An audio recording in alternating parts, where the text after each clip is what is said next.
As we do every single Monday, we win or lose, we have Aztecs football coach Rocky Long on. Rocky Long's on standby. Coach, how are you this morning? I'm doing all right. How about you guys? We are doing really well. Love to hear the positivity come from you. Tough loss Saturday night. Team fell 27-24.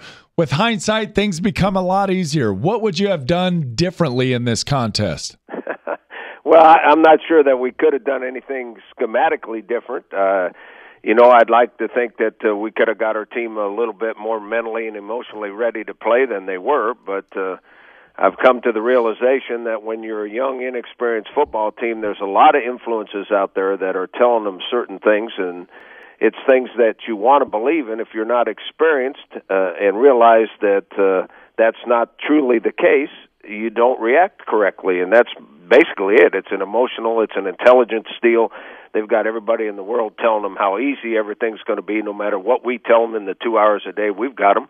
And they want to believe it's going to be easy, just like you and I want to believe things are going to be easy. And if you're not an experienced team, you fall right into that trap. And, Rocky, on the other side of it, we see how well you can perform against an Arizona State team who's ranked in the top 25, going to Boise. We know how difficult that can be. The emotions, we've seen them really play out on both sides of this, right? Yeah, we've seen both of it. It's when the outside influences tell them that the other team's a really good team and things are going to be tough. They seem to believe that too. Now, experienced teams don't get influenced by outside influences, but what you're seeing is a very inexperienced, inconsistent football team that is being, influenced by a whole bunch of other things other than just playing football for the fun of the game.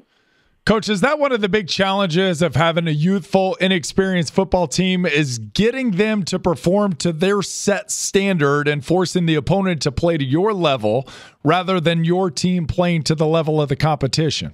I think that's the most difficult thing because they haven't been here before, and they've come out of high school, and almost every kid we've got was the very best player on his high school team. And things have always been easy for him. All he had to do was show up, and he played well. Now all of a sudden he's out there with some guys that are just like him, and experience.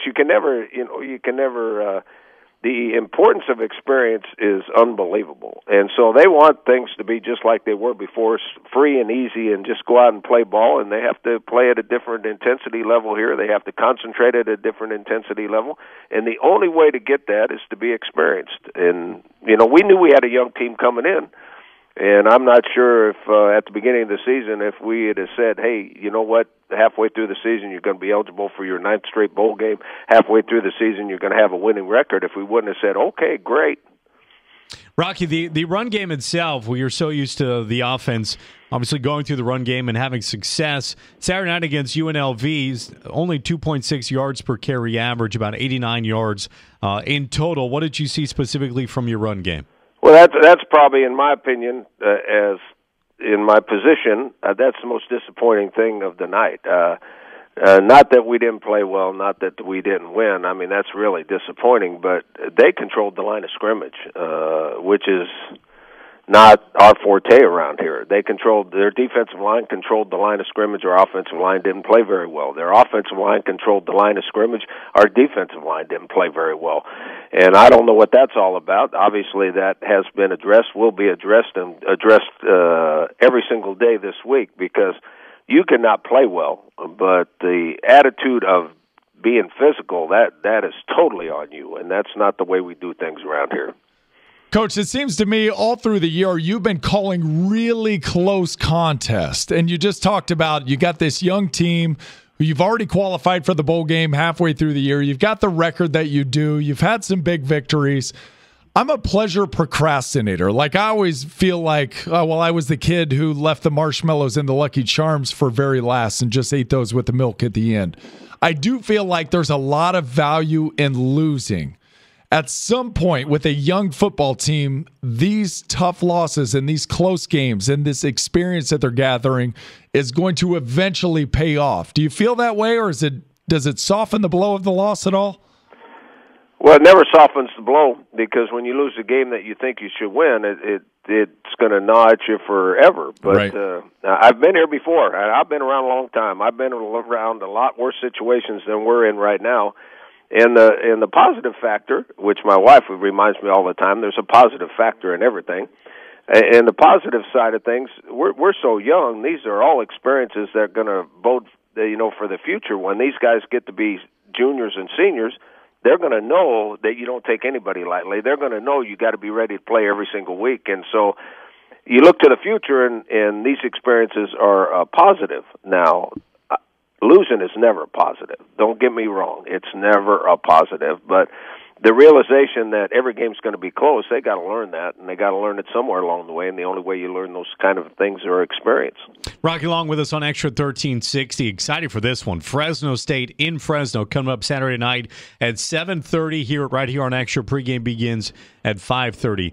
Rocky, Jeff Horton told us that he saw Christian Chapman potentially play his best half of football last week against New Mexico. Chapman did start the game, was actually 8 for 10, but we did not see him again. Agnew finished the way out. Help us understand exactly what the decisions were made at the quarterback position. Well, it was a tough decision, obviously, because I thought Christian played okay. He wasn't as sharp as he was the week before, but he played okay, and he's still our starting quarterback. But the struggles we were having at the line of scrimmage, where we couldn't consistently run the ball, and then we were having trouble protecting the quarterback, it made sense that Ryan go in there and play the rest of the game, because Ryan can get out of trouble. He can, make plays with running the ball on quarterback draws and scrambles and that sort of thing. He can buy extra time to have receivers get open. Because we were struggling so much at the line of scrimmage and not playing well, it made sense to have the more mobile quarterback in there. There's a couple of things that all opponents have to do when they face the Aztecs. One of them is stopping the run. They only allowed you guys to gain 89 yards on 34 carries. What was working for them up front? Well, they were getting off blocks. It's a very fundamental game. A lot of times, we would try to block them, and they would defeat the block and then make the tackle. When you control the line of scrimmage, and we have to throw 30 or 40 passes in a game, we're in trouble. That's not how we're built. That's not what our philosophy is. And our offensive line didn't play very well. Or you can look on the positive side for them. Their defensive line probably played the best game they've played all year long. It's usually a combination of both. We didn't play very well, and they played well. They just defeated blocks and made tackles.